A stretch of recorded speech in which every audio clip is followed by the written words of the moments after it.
Hey guys, happy Saturday. It's actually Friday. Stick with this video because this is actually going to go a different direction than you expect. I wanted to update everybody on Incognito. Those of you that have followed along on other social media platforms or that may have seen on here, I discussed it with the video that I had of her. She had a face issue. And I took her to the vet. The vet couldn't figure out anything wrong with her. All of a sudden, she miraculously healed by herself. So I was very happy because I really wasn't sure what direction to go after the vet couldn't find anything wrong with her. They wanted to sedate her and all this stuff, and I didn't feel comfortable with that. Sedation with snakes is really risky, especially if the vet doesn't know what they were doing. Fortunately, the vet admitted that she was uncomfortable sedating a snake like Incognito because of her weight and body shape and all that stuff. She just didn't feel good doing it. So we didn't go that route. I decided to give it some time. Nature did what nature does. It's amazing. When an animal's healthy and in good shape, they can really fight off a lot of stuff on their own, which is why it's so important to keep them in a way that they're managed right, because a healthy animal is an animal that's going to thrive for you. So needless to say, Incognito is a very, very strong feeder. And so once she healed up, I waited like a week after she was healed, offered her food. She was absolutely not interested in food, which concerned me a bit, but I also noticed the way that she decided she didn't want food. And, there's differences in how an animal refuses food. So I looked back and I thought to myself, no, I didn't see any ovulations or anything with her. And, behaviorally, I didn't notice anything. But if you look closely, you can see underneath that paper there's eggs. Probably about 2.5 to 3 weeks ago, I kind of put it together in my head and I said, you know what? I think she's gravid. Because there's no way, even if she had an ailment, that this snake was not going to eat. That's the only thing that was going to put her off food. And as I said, the way that she refused food just suggested to me that she was gravid.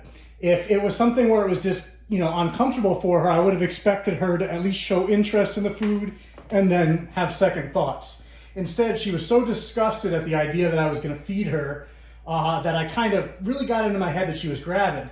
But then palpating her, looking at her body, I'm like, there's no way, she's not gravid. She's too small, she's too small. I forget what the vet weighed her at, but it was only like 10.5 pounds. And at the time she was at the vet was after she had shed. So she was definitely gravid at that point. It was about a month ago, a little over a month ago she was at the vet. Now I hadn't given her a hot spot anticipating that she was gravid until just a few days ago when I really got it in my head that that's gotta be it. And then I actually accidentally turned off the hot spot and she hasn't had it for the last 2 days, but didn't affect her. Now you'll see her eggs are kind of scattered. I was in New York today, actually New Jersey, dropping off some snakes. And when I came back, I pulled the tub out to check her and I saw there were eggs. And because I pulled it out, she moved and started laying in a new spot. She's done laying now. I'm gonna go ahead and just throw this paper out of here. So you'll see she is tiny right now. And you'll also see there's 2 eggs over there, which is where she moved to lay after. And then the bulk of them are right there. There's another 8. 10 is a pretty small clutch. But like I said, she's really small. I didn't have her on a feed schedule for being gravid, nothing. I didn't see any copulation with the male. At one point, he and her were under the paper together and I couldn't tell without totally pulling the cage down and really disturbing them. So I figured I would just leave them be. Obviously, he got to her at some point. These guys can hold on to sperm for a long time and it could have been something from a previous year, but generally when that's the case, you won't have full fertility like this. You'll have a lot of slugs and, not 100% fertility where every single egg looks good. I haven't candled them obviously, but there's nothing here that's a slug or a dud. Those are all, good sized eggs. So now we're going to pick her up, which she's oh so thrilled about. And you'll be able to see there's nothing left in her. She's super skinny. So we will want to get her on food as soon as we can. Just going to palpate her up here. And no. So what I'm going to do now is set her up to soak while I pull the eggs. You guys saw this in the video with Lilith. These guys usually take to the water pretty well. Obviously she just laid, so she might be a little annoyed. But you can see she's taking to the water well. She looks very comfortable in there. So we're going to go ahead and throw the top on just so I don't have to focus on her. And we can pull this clutch. So obviously I've got some vermiculite ready.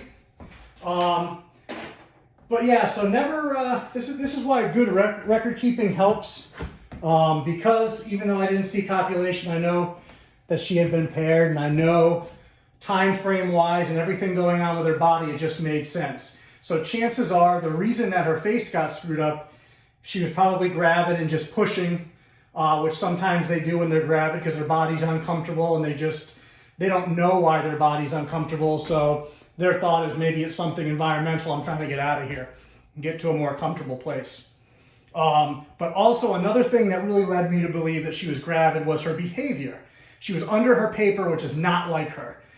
She is an animal that's always out and about. As soon as I come in the room, she's right up front and center, checking out if I have food, what's going on. The only time she goes under her paper is in shed. Even when she had that face swollen and everything like that, she wasn't hiding. So once she started hiding all the time, I had a feeling really, really firmly that she was gravid, even though I couldn't feel the egg mass or anything in there. But like I said, it's a small clutch. Her last 2 clutches were 14 eggs each. This one's 10. Still very happy with the results. I'll start pulling them.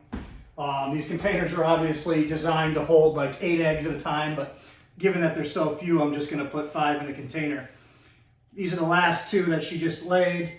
So we'll get those in here. Very, very excited for these. The dad to this clutch is Midnight Rider. I don't think he's been on the channel yet. He's a snake I'll have to get on there so you guys can check him out. He's actually like the cover photo or whatever you would call it on YouTube for my channel. So the Sumatran shorttail, not the red one, not the blood python, that's Ron Burgundy, but the Sumatran shorttail that's on there, that's Midnight Rider. I think he's periscoped in the picture if I'm not mistaken. So he is the father of this clutch. And he is, for those of you that follow Sumatran shorttails and know the blood cell, Jackson and Pitch are his mother and father. Well, actually father and mother respectively. Jackson being the sire and Pitch being the dame. So I was very, very fortunate to get my hands on him.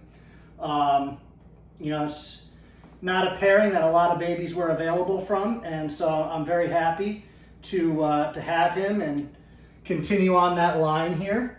And obviously Incognito speaks for herself. You can see her. I mean, she looks like crap right now because she just laid all these eggs, but even looking like crap, she's still a pretty nice looking animal. Definitely not an animal anybody would be disappointed to have, that is for sure.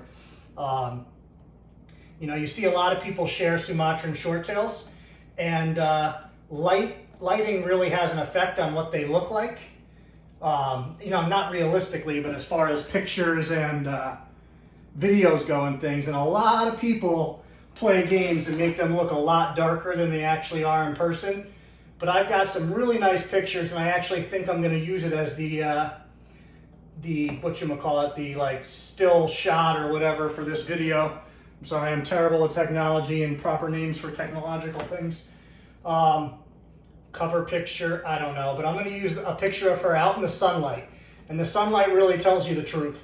And so does really, really bright lighting.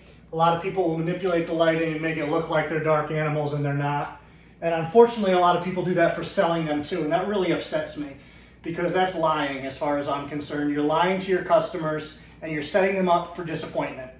Because when people see this magnificent picture, they're going to chase that picture forever. It's nice when they're just laid. You can see a little bit of the egg, you know, covering stuck there, but I got as much off as I can. I had paper there, but they like to push it out of the way and lay in the bare plastic often. But anyways, you know, your customer ends up chasing this picture. They have this picture of the snake that looks magnificent, and all they want is that snake that they saw, and so they're eternally disappointed. Whereas I like to take a natural picture of the snake. This is what you get. And don't get me wrong, you know, I'll try to go out and get pictures done on a day when it's nice and conducive to show off the animal best, but I'm not doing any editing, I'm not using any flash, I'm not doing anything other than taking my cell phone, taking a picture, and here's the picture. Only thing I'm doing is hoping that, you know, it's overcast or twilight or something that shows off the animal best. And then when people get the animal in person, they always look a little bit better. So now you're pleasantly surprised instead of chasing a picture that's going to disappoint you over time.